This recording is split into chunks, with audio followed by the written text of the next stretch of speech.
नमस्कार आप सभी का ज्ञान चैनल्स में आप सभी का स्वागत है। आज 10th क्लास के साइंस चैप्टर में सबसे पहला जो चैप्टर है उसका आज लास्ट पार्ट है इस वीडियो में। इस वीडियो में हम effects of oxidation reaction in everyday life के बारे में थोड़ा बहुत देखेंगे और यही इस चैप्टर का जो लास्ट पार्ट है। अगर आप में से किसी ने मेरे वीडियो को नहीं देखा है अभी तक तो ज्ञान चैनल्स पे जाके मेरे पुराने इस चैप्टर के सभी वीडियो को देखें और उसके बाद इस लास्ट पोर्शन पे आके देखें। तो आज मैं आपको जो पढ़ाऊँगा वो बेसिकली है effects of oxidation reaction in everyday life. तो वो ऐसे है। 1. Effects of oxidation and reaction in everyday life में सबसे पहला है हमारा कोरोजन ऑफ मेटल। ये जो ऑक्सीडेशन का जो इफ़ेक्ट होता है हमारी डे टू डे लाइफ में, इसी के ये दो पार्ट हैं। सबसे पहला है कोरोजन ऑफ मेटल और रस्टिंग ऑफ आयरन, दोनों ही कहा जाता है इसे। आप साथ में से ये भी लिख ले, अगर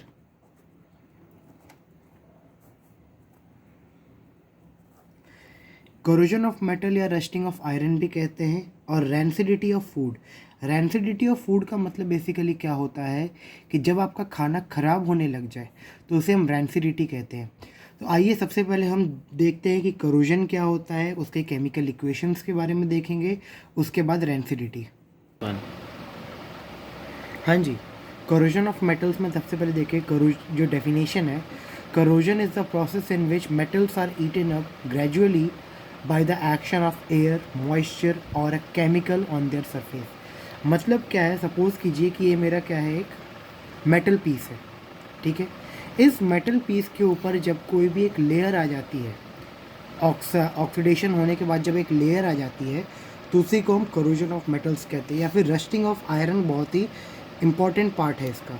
रस्टिंग ऑफ आयरन इम्पॉर्टेंट या फिर बहुत कॉमन फॉर्म है जो कि हम सब देखते हैं। रस्टिंग ऑफ आयरन में बेसिकली क्या होता है कि जैसे मान लीजिए एक मेरा आयरन मेटल है, तो इस आयरन मेटल को कुछ एसेंशियल सब्सटेंस चाहिए, जैसे आपका सनलाइट की प्रेजेंस होनी चाहिए, डैम्प वाटर, डैम्प एयर में रखा होना चाहिए, वाटर या फिर मॉइस्चर की प्रेजेंस होना चाहिए। और एयर के प्रेजेंस के बाद क्या होता है कि ऑक्सीडेशन होता है। और ये ऑक्सीडेशन क्या करता है बेसिकली कि ये जो मेरा मेटल है इसके सरफेस पे अपनी एक ऑक्साइड की लेयर बना लेता है। और वो ऑक्साइड की लेयर जो होती है वो इसको क्या करती है, ग्रेजुअली ईटन अप करती है, ठीक है। तो उससे क्या होता है कि जो हमारा मेटल होता है वो ख़राब होना स्टार्ट हो जाता है। अब ये जो यहाँ पे एक आपको केमिकल इक्वेशन दिख रही है, ये केमिकल इक्वेशन बेसिकली आपको रस्टिंग ऑफ आयरन की है या फिर रस्टिंग ऑफ मेटल की मान लीजिए, जिसमें आपका क्या है, अगर आपका आयरन मेटल है वो आपका किसके साथ, ऑक्सीजन और वाटर के साथ। मैंने आपको जो एसेंशियल पार्ट्स बताए थे, ऑक्सीजन यानी एयर, वाटर यानी मॉइस्चर कंटेंट, और यहाँ पे हम सनलाइट भी ले सकते हैं, एसेंशियल कंपोनेंट में हम लिख सकते हैं सनलाइट, ठीक है। तो जो हमारा आयरन है ऑक्सीजन के प्रेजेंस में वाटर के साथ, यहाँ पे अगर आप देखें तो यहाँ पे हमारे पास X है, यानी जो वाटर कंटेंट है वो कोई फिक्स्ड क्वांटिटी नहीं है, वो वेरिएबल क्वांटिटी है। यानी जितना उससे ज़रूरत होगा वो उतनी अमाउंट ऑफ वाटर क्या करेगा, कंज्यूम करेगा। और उसके बाद हमारा क्या बन जाता है, हाइड्रेटेड आयरन ऑक्साइड। अब यहाँ पे आयरन के आगे मैंने यहाँ पे देख रखा, अगर आप ध्यान से देखें तो यहाँ पे रोमन नंबर्स में 3 लिख रखा है। इसका मतलब ये होता है कि यहाँ पे जो आपका आयरन फॉर्म हुआ है वो आपका थर्ड वैलेंसी का है। आयरन के भी कई टाइप की वैलेंसी होती है, तो इसमें ये थर्ड वैलेंसी का है, या फिर इसका जो जनरल नाम है उसे हम रस्टिंग कहते हैं, ठीक है। कि ये जो आपका फॉर्म हुआ, ये जो आपका यहाँ पे आपको दिख रहा है आपके स्क्रीन पे, ये आपका क्या है, रस्टिंग का है या फिर रस्ट का है, ठीक है। यहाँ पे मैं आपको एक और चीज़ लिख के बता देता हूँ कि जो आपका एसेंशियल पार्ट है रस्टिंग का, वो आपके 4 चीज़ें होती है बेसिक, सनलाइट, एयर और मॉइस्चर और वाटर कंटेंट। ये जब चारों मिल जाते हैं तो आपका कोई भी आयरन जो है उसके ऊपर एक ऑक्साइड की लेयर फॉर्म हो जाती है, ठीक है। नेक्स्ट आपका जो है रैंसिडिटी है। रैंसिडिटी से पहले मैंने 2 टॉपिक वो कर दिए थे, इम्पॉर्टेंस ऑफ रस्टिंग। हम लोग हर बार भूल जाते हैं कि रस्टिंग की एक इम्पॉर्टेंस भी होती है। तो रस्टिंग की इंपॉर्टेंस बेसिकली क्या है कि जब भी रस्टिंग यानी किसी भी मेटल के ऊपर जब उसकी ऑक्साइड की लेयर आती है तो वो लेयर क्या करती है कि जो आपका डैमेज है उसकी स्पीड को स्लो कर देती है, यानी उसको मिनिमाइज़ कर देती है।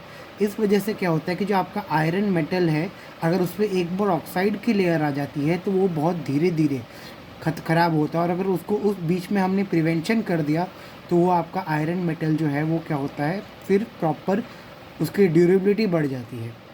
अब बात करते हैं कि जो प्रिवेंशन है कि हम रस्टिंग को कैसे प्रिवेंट कर सकते हैं। तो सबसे पहला जो देखा जाता है कि अगर हम आयरन मेटल को पेंट कर दें, अगर हम उस पर पेंटिंग कर देते हैं तो पेंटिंग करने से क्या होता है कि जो मेटल की रस्टिंग है वो नहीं हो सकती। क्यों? क्योंकि मेटल के ऊपर क्या होता है, बेसिकली एक हमने लेयर चढ़ा दिया पेंट का, तो इसके कारण क्या होगा कि उसका डायरेक्ट कांटेक्ट मेटल से क्या होगा, नहीं हो पाएगा। इलेक्ट्रोप्लेटिंग जो होता है, बेसिकली इलेक्ट्रिसिटी की प्रेजेंस में मेटल के ऊपर हम प्लेटिंग करते हैं। गैल्वेनाइजेशन भी कुछ इसी टाइप का पार्ट होता है जो आपको आगे के चैप्टर्स में पढ़ना है, तो अभी मैं इसको डीप डिटेल में नहीं समझा रहा हूँ। बस ये 3 आपको पॉइंट्स हैं जो आप ध्यान में रखें अगर, कि पेंटिंग ऑफ आयरन यानी अगर आप आयरन मेटल को पेंट कर देते हैं, इलेक्ट्रोप्लेटिंग या फिर गैल्वेनाइजेशन। और ये खास करके देखिएगा क्योंकि कभी कभार कंसेप्चुअल क्वेश्चन में ये पूछ लेता है कि इम्पोर्टेंस ऑफ रस्टिंग क्या होती है। ठीक है, और अब इस चैप्टर के लास्ट पार्ट पे चलते हैं जो कि बेसिकली क्या है, आपका रैंसिडिटी। रैंसिडिटी का मतलब क्या होता है कि जो आपका खाना है वो क्या हो जाएगा, ख़राब हो जाएगा। ठीक है, अब देखिए ये होता कैसे है, ये होता कैसे है बेसिकली आपका, कि जब भी आप किसी खाने को रखते हैं तो वो खाना क्या होता है, एयर के कांटेक्ट में आ जाता है, और उस खाने के अंदर क्या होता है, आपका फैट और ऑयल्स होता है।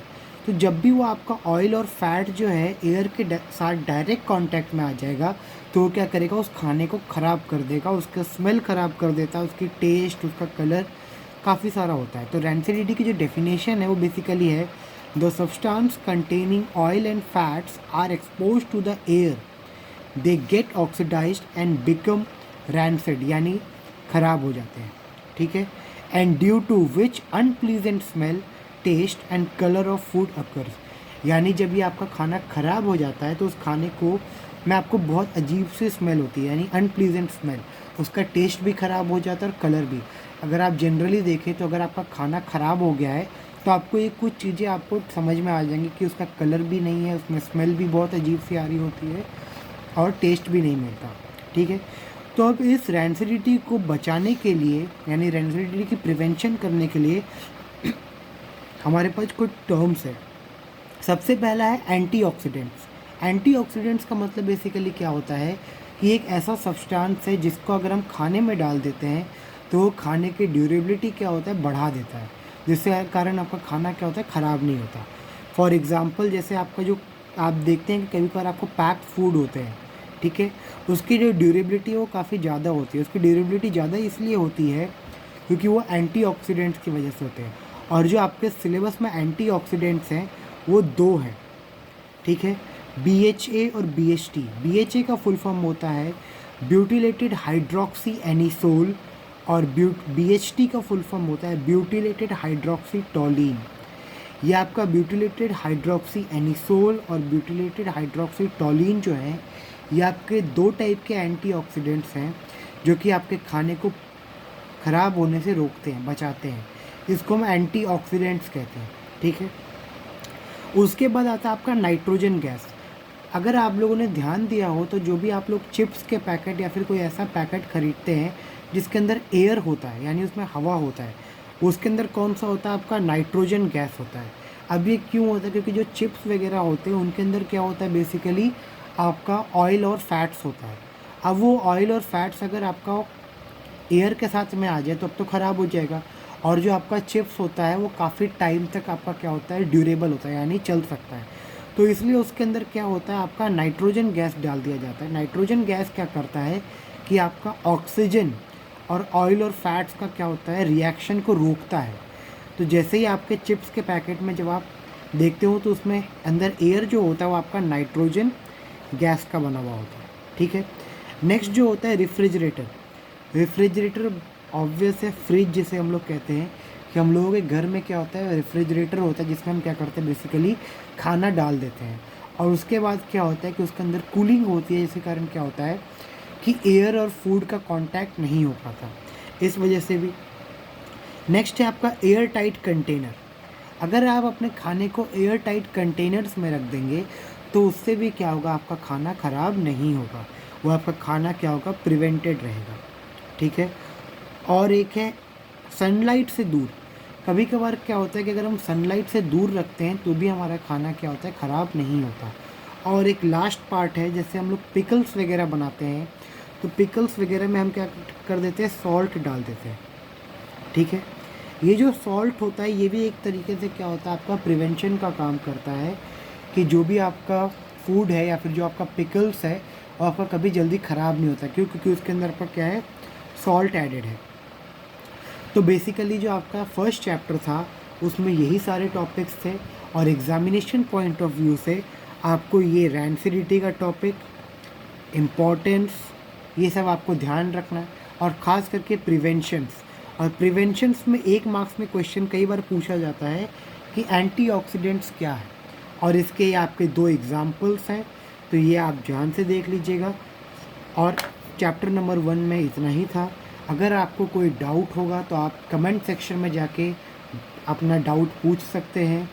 और इस चैप्टर के नेक्स्ट एक और मैं वीडियो कोशिश करूँगा कि इस चैप्टर की मैं बना दूँ, जिसमें आपके एनसीईआरटी के जितने भी क्वेश्चंस हैं, एग्जाम्पल्स हैं, उनका एक सॉल्यूशन मिल जाए आपको। और कोशिश करूँगा कि आपका बैलेंसिंग ऑफ केमिकल इक्वेशंस में कुछ और एग्जाम्पल्स के साथ आपके सामने आऊँ। तो आज की क्लास में बस इतना ही। अगर आप लोग देख रहे हैं इस चैनल को, तो मेरे चैनल को सब्सक्राइब कीजिए, वीडियोस को लाइक कीजिए और ज्ञान चैनल्स को सपोर्ट कीजिए, और बेल आइकन दबाना मत भूलिएगा जिससे आपको करंट नोटिफिकेशन आए। Thank you.